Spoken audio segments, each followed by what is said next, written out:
Si Dieu est pour nous, qui sera contre nous? Et oui, la Bible le déclare et c'est une réalité. Salut à vous et merci de nous retrouver dans le cadre de cette nouvelle édition de votre programme Oasis. Instant de réflexion mais aussi de partage autour de la parole de Dieu. Et avec notre invité, le pasteur Michel, nous allons aborder un nouveau sujet en cette semaine. Salut à vous, pasteur, et bienvenue. Merci, pasteur Eric.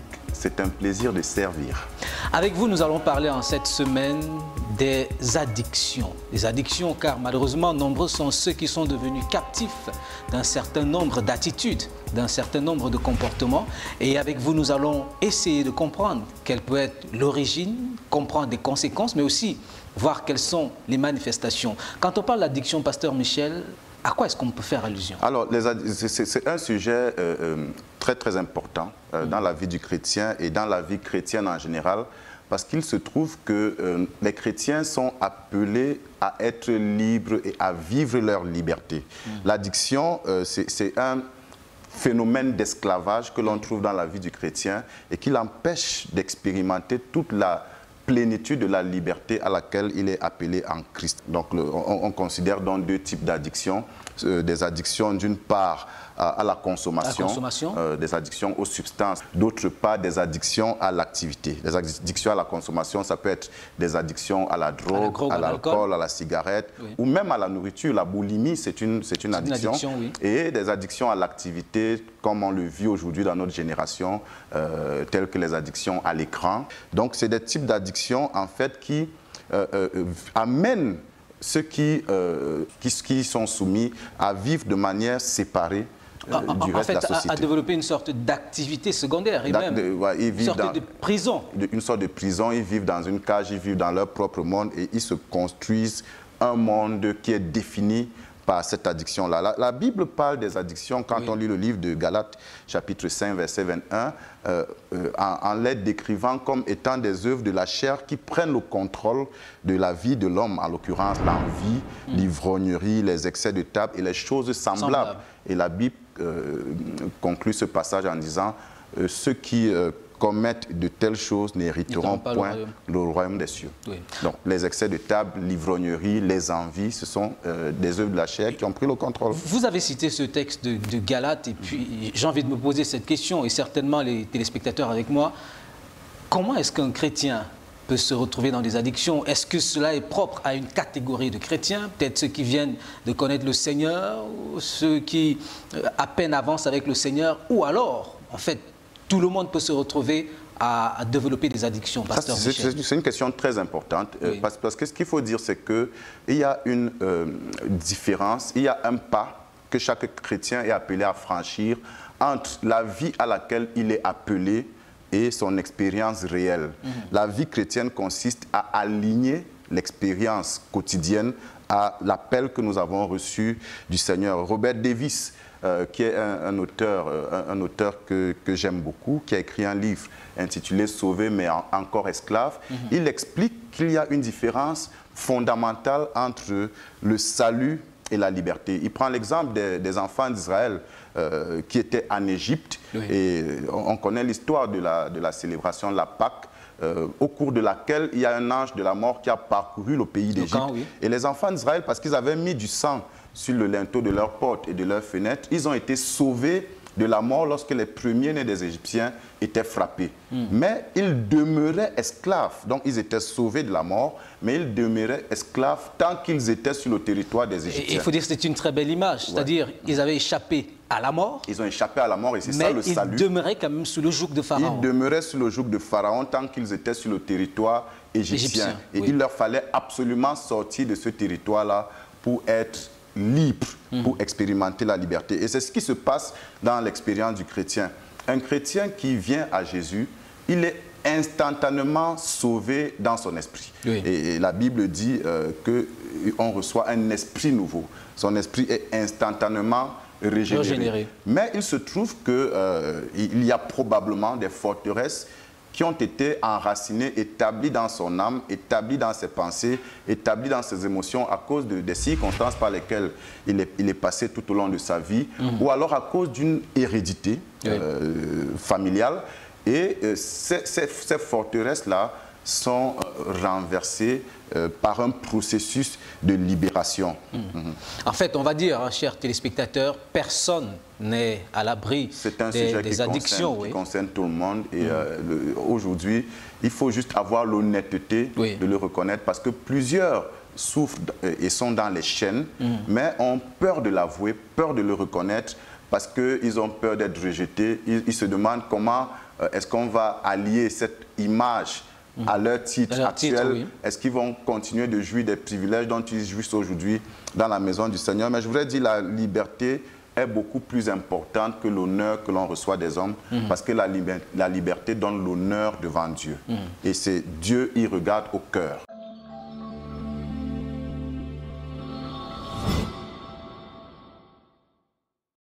Vous avez parlé des addictions à deux niveaux. Vous avez parlé des addictions qui sont liées à une consommation d'un certain nombre de substances. Vous avez parlé des addictions qui sont liées à un certain nombre de pratiques. Et on a beaucoup de personnes justement qui se retrouvent un petit peu enveloppées, emprisonnées dans un certain nombre d'attitudes, mais qui n'ont pas, vous l'avez évoqué tout à l'heure, le courage d'en parler parce que justement autour de nous, les gens ne sont pas toujours disposés à écouter. Effectivement. Et ça me permet d'embrayer sur la question de savoir comment est-ce qu'on se retrouve dans une addiction. Dans une addiction, oui. Ce qu'il faut dire, c'est que l'addiction, c'est une conséquence, d'accord, d'un petit péché qu'on a toléré, d'une petite compromission qu'on a tolérée, et peut-être qu'on a appelé au départ le péché mignon, qui ne paraissait pas très grave, qui semblait ne pas être agressif. Qui semblait ne pas être agressif, mais on s'y est donné. Et la Bible dit chacun est esclave de ce qui a triomphé de lui. Le péché finit toujours par mener celui qui s'y engage beaucoup plus loin qu'il ne l'envisageait. Donc, je disais que ça me permet, votre question me permet d'aborder justement la question de savoir comment s'installe. Les addictions sont nourries par des pensées négatives qu'on entretient en général. Donc ça commence toujours par une pensée que l'on entretient au sujet de soi-même, au sujet de Dieu, une pensée négative qu'on entretient au sujet de Dieu, ou alors une pensée négative au sujet d'une circonstance qu'on a vécue ou bien qu'on a subie.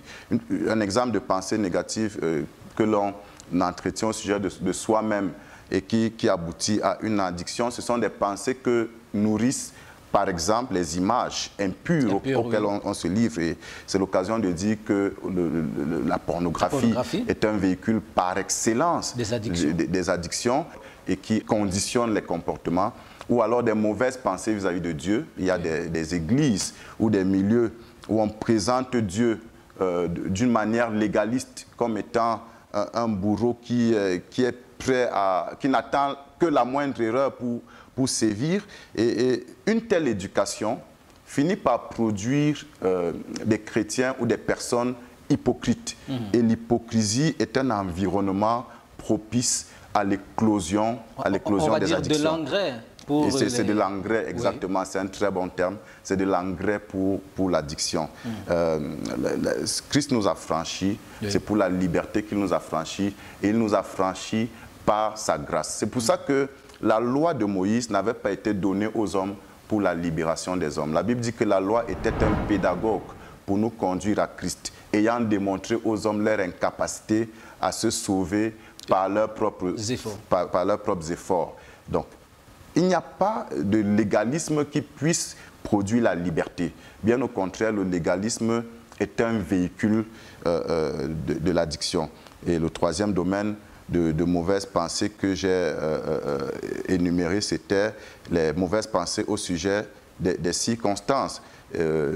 Quelqu'un qui passe par des circonstances difficiles et qui se dit la meilleure manière de gérer mes circonstances, c'est de noyer mes problèmes dans l'alcool. Il va le faire une fois, il va le faire une deuxième fois et il va se retrouver esclave de l'alcool. Ou alors il se dit, quand je fume une substance, je me sens mieux, je me sens évadé. Ça me permet d'oublier un instant mes problèmes. Il le fait une fois, il le fait deux fois. Mais c'est parce qu'il a une mauvaise pensée au sujet des circonstances par lesquelles il passe. Ces circonstances visent plutôt à manifester la gloire de Dieu et à l'attacher davantage au Seigneur. Mais cette mauvaise compréhension de ces circonstances le pousse à chercher des solutions en dehors de Dieu et le rend esclave de ces solutions. On a des addictions, on va dire, je vais peut-être utiliser le mot, des addictions modernes qui semblent être subtiles. Addiction, vous l'avez dit, aux écrans, addiction même aux jeux, parce qu'il y a des personnes aux jeux vidéo, au-delà des jeux vidéo, on a des jeux de hasard. Il y a des jeux de hasard, effectivement. Qui, en ligne, pratiquement mettent énormément d'argent.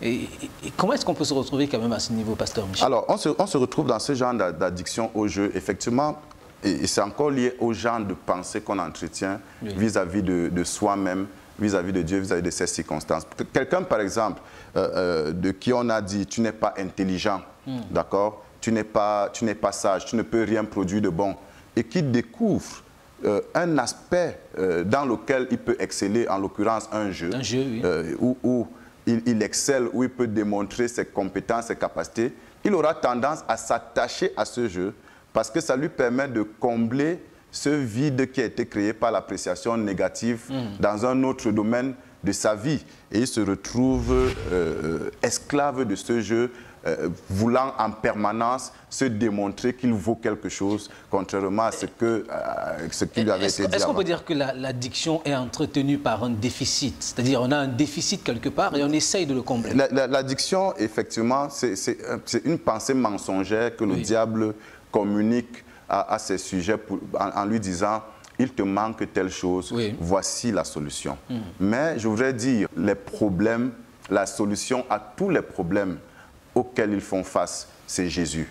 L'alcool n'a jamais noyé un problème. Au contraire, il est couramment dit que les problèmes ont appris à nager. Donc, chaque matin, après que l'alcool soit passé, les problèmes et c'est pareil pour la drogue et le tabac. Pour la drogue et tout ce qui va avec. Et ainsi de suite. Il n'y a pas de satisfaction dans toutes ces autres choses dans lesquelles on recherche la solution aux problèmes auxquels on est confronté. Jésus-Christ est la solution à tous les problèmes auxquels l'homme peut être confronté. Et il est venu sur la croix pour donner sa vie en sacrifice de manière à ce que quiconque croit en lui trouve à travers la foi en lui la solution à ses problèmes. Chers téléspectateurs, la première chose, c'est de recevoir le Seigneur Jésus-Christ comme ton Seigneur et Sauveur. La Bible dit, si le Fils de l'homme vous a franchi, vous serez réellement libre.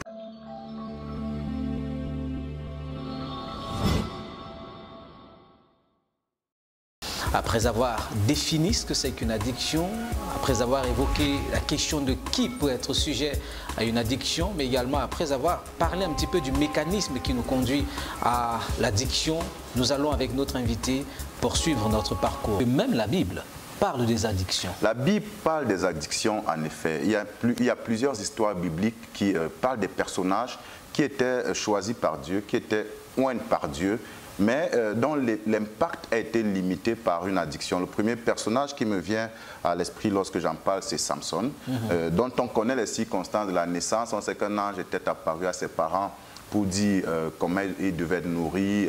C'est quelqu'un qui devait être consacré à l'Éternel dès le ventre de sa mère. Et tout au long de sa vie, il ne devait jamais couper les cheveux à cause de cette consécration. Et c'est de là que venait sa force. Mais Samson était sujet à une addiction à l'immoralité sexuelle. Et on connaît son histoire. Quand on lit le livre de Juges, chapitre 14, verset 1, la Bible dit Samson descendit à Timna et il y vit une femme parmi les filles des Philistins. Et il est allé vers cette femme-là contre la règle du peuple d'Israël qui ne permettait pas qu'un enfant d'Israël aille s'unir par les liens du mariage avec une étrangère. Au chapitre 16 du même livre, verset 1, la Bible dit Samson partit pour Gaza, il y vit une femme prostituée et il entra chez elle. Il n'avait pas de retenue, il n'avait pas de frein, il voyait une femme, il allait chez elle. Il voyait une dame, il tenait absolument à la voir. Et c'est comme ça qu'il a créé la brèche dans sa vie par rapport à l'ennemi. On connaît tous l'histoire de Delilah. Voilà. Après être parti de chez la femme prostituée, il a rencontré Delilah. Et Delilah a été l'instrument que l'ennemi a utilisé pour dévoiler à l'ennemi quel était le secret de sa force et pour le rendre vulnérable à l'ennemi. Et Samson, ce qui me marque, c'est qu'il a achevé sa vie avec les yeux crevés. Et le Seigneur nous révèle par là l'effet de l'addiction dans la vie du chrétien, en l'occurrence la perte de la vision spirituelle. Un chrétien qui n'en a pas fini avec l'addiction dans sa vie, oui. Il perd la vision que Dieu a de sa vie et perd la vision de ce que Dieu veut accomplir à travers lui parce qu'il est contrôlé par les désirs de la chair et non par la volonté de Dieu. Samson, il n'a pas eu tout l'impact qu'il aurait eu à avoir dans sa génération. Et il a fini, on connaît l'histoire, en tuant 1000 Philistins et en mourant lui-même alors qu'il aurait... Certainement, il avait encore beaucoup de choses à accomplir avec le Seigneur. Tout à fait, il avait beaucoup de choses à accomplir avec le Seigneur. Mais la Bible dit, si un vase se conserve pur, il est utile à son maître et propre à toute bonne œuvre. Mais l'addiction, c'est une impureté dont il faut absolument se séparer. Le deuxième exemple qui me vient à l'esprit, puisque vous avez parlé d'exemples bibliques, oui. C'est celui de Salomon, oui. Dont la fin était l'opposé de celle de David. Pourtant, un homme qui, au début de son règne, reçoit toute l'approbation de Dieu. Il reçoit l'approbation de Dieu, il reçoit même l'exaucement à ses prières, parce que Dieu lui est apparu, on connaît l'histoire, pour lui dire, demande tout ce dont tu as besoin.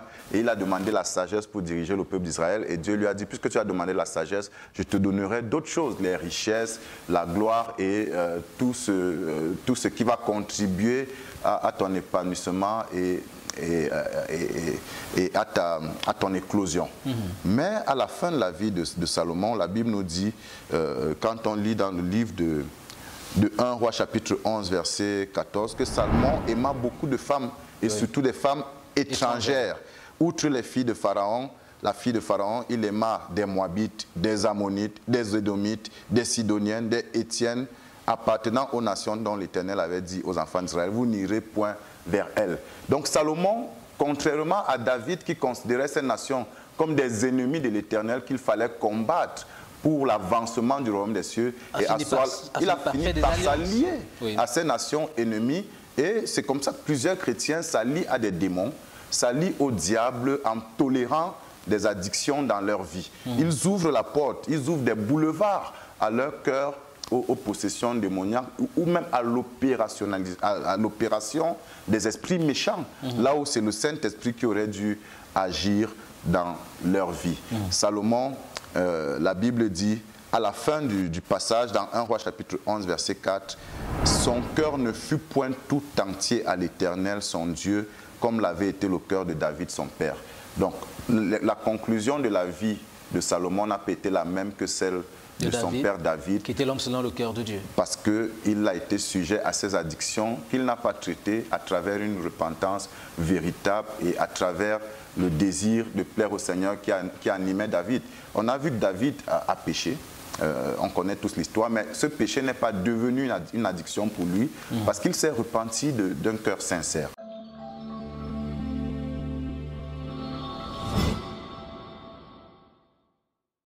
Merci à vous, pasteur Michel, pour ces exemples. Et on constate en fait, lorsque l'on regarde à l'histoire de Salomon, à l'histoire de Samson, que ce sont deux personnages qui avaient été préparés pour un avenir excellent. Samson, de par sa naissance, avait été consacré à l'Éternel.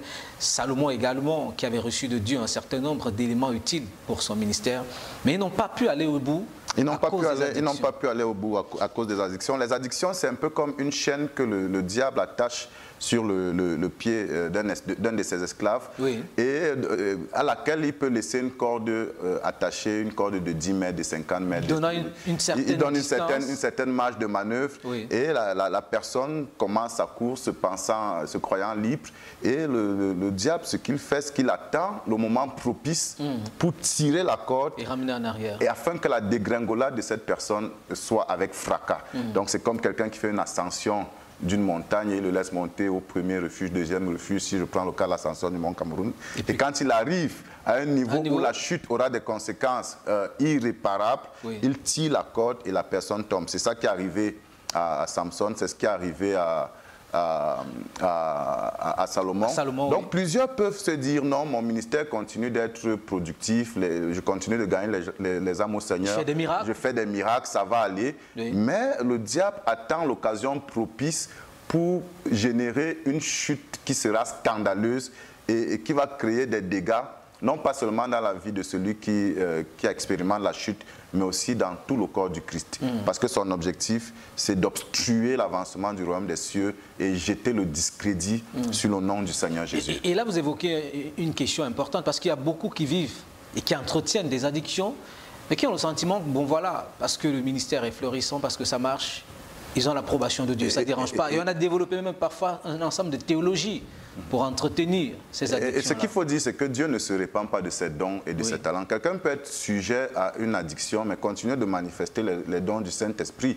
Si Dieu a fait parler un âne, ce n'est pas un homme qui ne peut pas utiliser. Oui. Donc, quand Dieu accorde un don à quelqu'un, il ne s'en repent pas. Donc, les dons peuvent continuer de se manifester, mais ce n'est pas un gage de l'approbation de Dieu. C'est pour ça que dans le jugement des nations, la Bible dit plusieurs viendront et diront: n'avons-nous pas chassé des miracles en ton nom? N'avons-nous pas fait beaucoup de guérir des malades en ton nom? N'avons-nous pas fait telle ou telle chose en ton nom? Jésus leur dira: retirez-vous de moi, je ne vous ai jamais connu, vous qui commettez l'iniquité. Donc c'est bien des gens qui ont accompli des œuvres de vaillance, des miracles, des prodiges au nom de Jésus, mais qui ont continué à vivre une vie d'iniquité. Oui. Et la Bible dit au temps de la fin, ils ne seront pas approuvés par Dieu. Ouais. Donc les résultats dans le ministère ne sont pas un gage de l'approbation divine.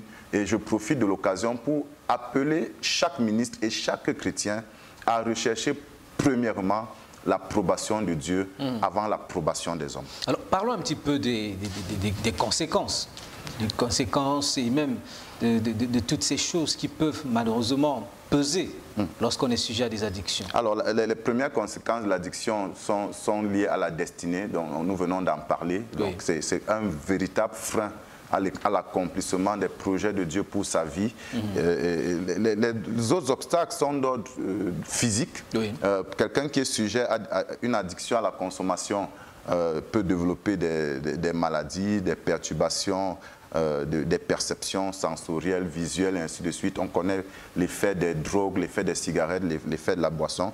Donc ces addictions-là ont un effet sur la santé. Quelqu'un qui est boulimique aura effectivement un impact sur son poids et tout ce qu'on connaît comme étant conséquence de l'obésité. Il y a aussi des effets psychologiques parce que ces substances dont on est esclave ou bien ces pratiques excessives dont on est esclave ont un impact sur les émotions et même sur la capacité à se concentrer. Les personnes qui vivent dans l'addiction en général sont des personnes qui vivent dans un stress permanent.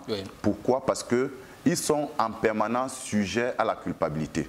De telles personnes vivent dans un sentiment de pourriture parce qu'elles ne s'apprécient pas elles-mêmes. Elles ont le sentiment qu'elles sont des déchets, qu'elles sont des échecs, permettez-moi le mot, et elles vivent dans l'angoisse et dans la culpabilité permanente. Et les troisièmes conséquences des addictions sont d'ordre social. Parce que, je l'ai dit aujourd'hui, quelqu'un qui est esclave d'une substance, il va le faire en cachette. Donc, il va se couper de la société pour consommer sa substance et vivre les effets de sa substance hors de la présence des autres. On a parlé de l'addiction à l'écran. Il y a quelqu'un qui a fait une blague, un de mes proches qui a fait une blague qui m'a beaucoup interpellé. Il a dit, hier soir, on a coupé le Wi-Fi, les enfants sont sortis de leur chambre, nous avons enfin pu discuter, ils ont l'air sympas. Donc c'est un père qui dit, ses enfants ont l'air sympas parce qu'on a coupé le Wi-Fi. Ils n'ont jamais eu le temps. Voilà. Et c'est ce qui se passe aujourd'hui. Ces addictions-là à l'écran sont des destructeurs des familles. Les parents n'investissent plus le temps nécessaire à l'éducation et à la formation des enfants. Les enfants n'ont plus de relation avec leurs parents. Donc, c'est des gens qui sortent de la famille et qui se jettent dans la société sans avoir la formation nécessaire, l'impartition nécessaire. Et l'on sait quels sont les dégâts sociaux d'une telle façon de faire.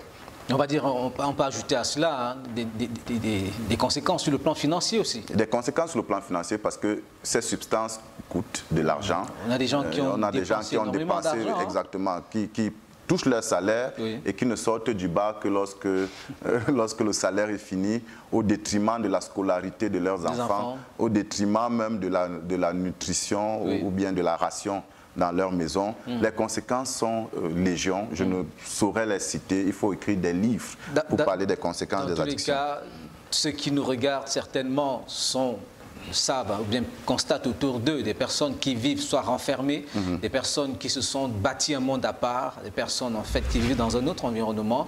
Lorsque vous constatez ces quelques éléments, même dans la vie de vos enfants, un enfant qui semble se retirer à tout moment, qui semble vivre dans son coin, qui semble se mettre à l'écart. Ce sont des indications, des indicateurs d'une addiction qui est en train de s'installer et c'est une interpellation à intervenir rapidement et à apporter la solution. Justement, parlons d'apporter la solution.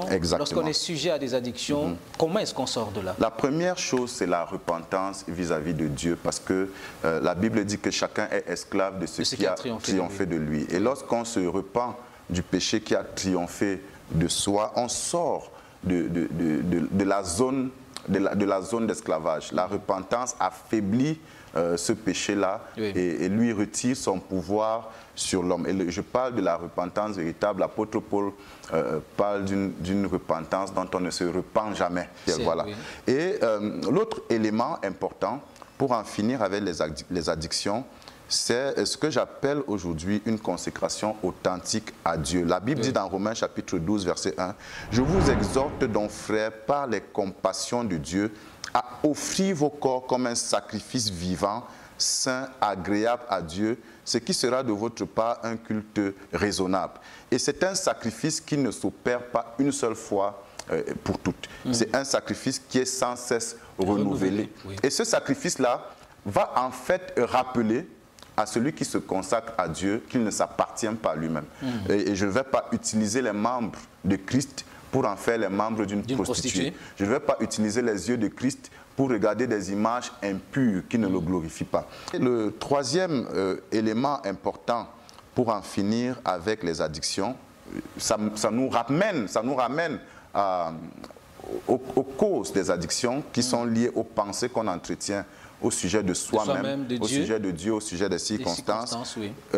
Paul dit dans Romains chapitre 12, verset 2, « Ne vous conformez pas au siècle présent, mais soyez transformés par le renouvellement de l'intelligence afin que vous discerniez quelle est la volonté de Dieu, ce qui est bon, ce qui est agréable, ce qui est parfait. » La délivrance des addictions passe aussi par le renouvellement de cette intelligence-là. Donc il y a des concepts ou des conceptions auxquelles il va falloir renoncer.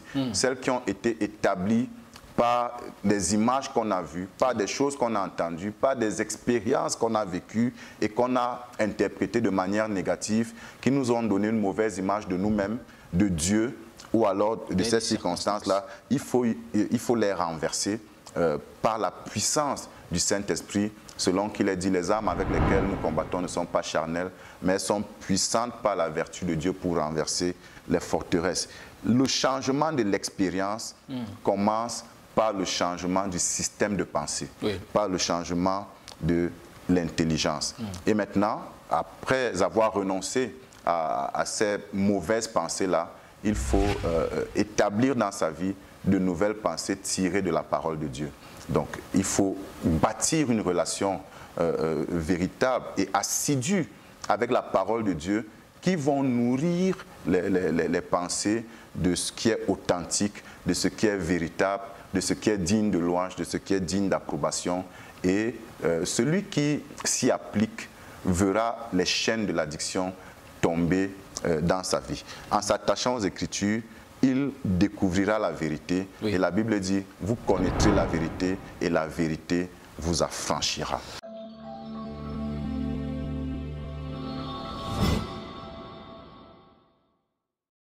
Vous connaîtrez la vérité et la vérité vous affranchira. Vous nous écoutez, vous nous regardez et nous voulons vous rassurer, votre cas n'est pas désespéré. Il y a une possibilité de parvenir à un changement et de vivre une expérience nouvelle avec le Seigneur et nous voulons prier avec vous.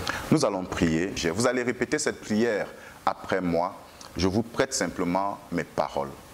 Nous prions. Seigneur Jésus-Christ, je reconnais que je suis un pécheur et je reconnais mon esclavage vis-à-vis du péché et vis-à-vis de diverses addictions. Je viens à toi comme mon libérateur et je t'invoque selon ta parole qui dit « Quiconque invoquera le nom du Seigneur sera sauvé ». Je t'ouvre mon cœur, viens y établir ta demeure, purifie-moi par ton sang précieux. Et en ton nom, Seigneur, je reçois la libération de toutes les addictions qui m'ont tenu dans la captivité jusqu'à ce jour. C'est en ton nom que j'ai prié. Amen. Amen. Nous rendons grâce à l'Éternel pour ce qu'il fait dans les vies. Et nous disons Alléluia parce que nous savons qu'il s'est manifesté en votre faveur. Pasteur Michel, merci. Merci, Pasteur Eric. C'est un plaisir de servir. On se retrouvera certainement très bientôt pour un autre rendez-vous. Surtout, tenez ferme, gardez la foi et surtout, demeurez attachés au Seigneur. Shalom. Shalom.